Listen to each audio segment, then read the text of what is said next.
Hey y'all, this is David, the Georgia photographer, and today I'm in Trenton. Yesterday I was in Porto.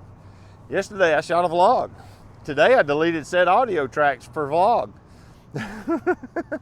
because I forgot that I had failed to download the audio tracks. So I cleared the memory out on the little recorder doohickey and then realized on my drive that I hadn't downloaded them yet. Plugged it into the computer because that's how you delete them, and didn't download them.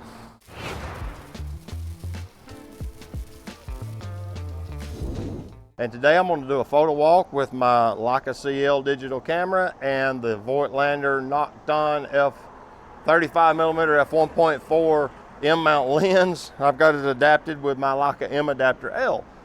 I said all of that because the algorithm likes to hear that sort of thing so that it'll actually share the video. But we all know that it's not as important as actually doing photography. So let's go for a photo walk.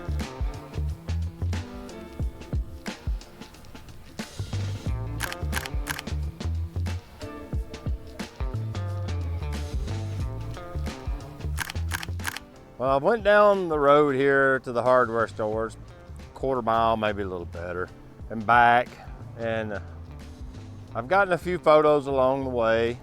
They're kind of neat. I mean, what's the real challenge is to walk around in your hometown and find something that's interesting to photograph, because normally things in your home,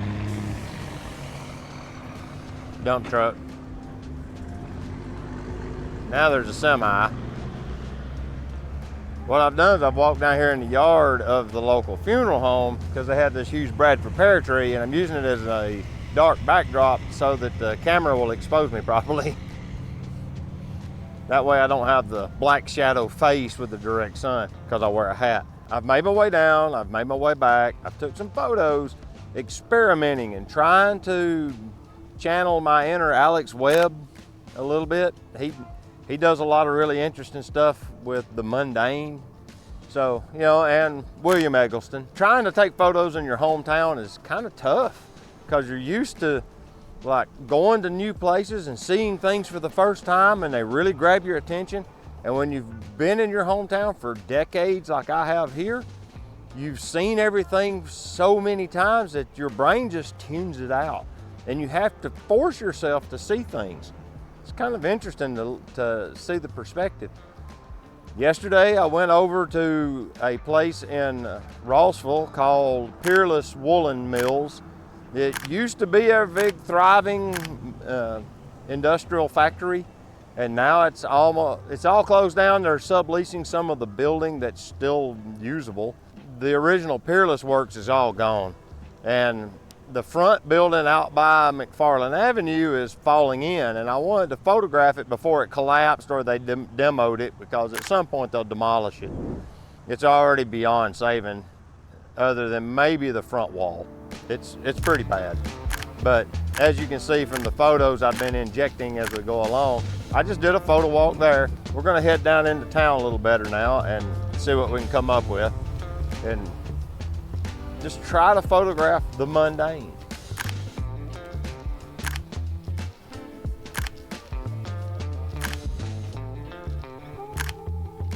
What have we here?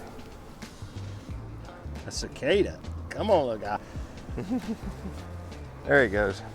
It's the red-eyed cicada. Whoop, that's probably blurry. Yeah, look at that. It's the year for them. He was about to walk out into the road and get squished. So I saved him for about 5 more minutes. I don't know about you, but $300 a pound for pork tenderloin, it better be some pretty darn good pork tenderloin. That's a little bit costly if you had to ask me. I don't know. I haven't bought pork tenderloin in ages, so maybe it's went up. It is serving boar's head for some reason. Who knows? All right, I find these spots in the shade, like right here by this building, because look, it's literally right up beside the building. And by doing this, I'm able to get the camera out of the sun, get me out of the sun. The reflection of the light off the ambient lights me well, so everybody can see. But yeah, I found a cicada, fetched him from the road, tried to take pictures of him.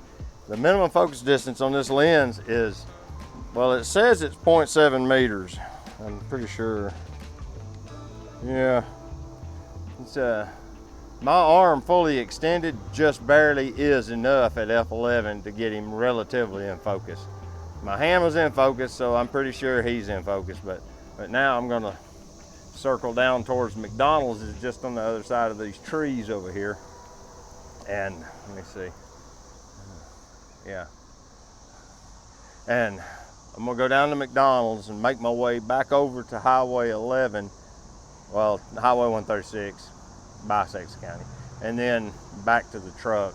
It makes a little loop. The truck's parked on the other side of these buildings in a parking lot. And then I'm gonna fix the heater hose on my truck.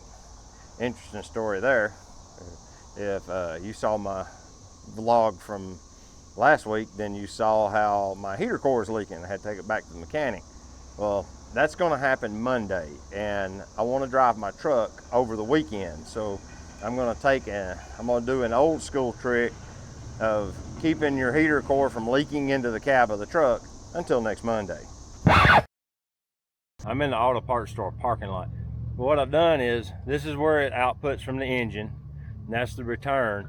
And then, so what I've done is I've unhooked the lines from the heater core, which are back in there, and I've just run a bypass hose from the inlet to the outlet. That's the old school way of defeating the heater core.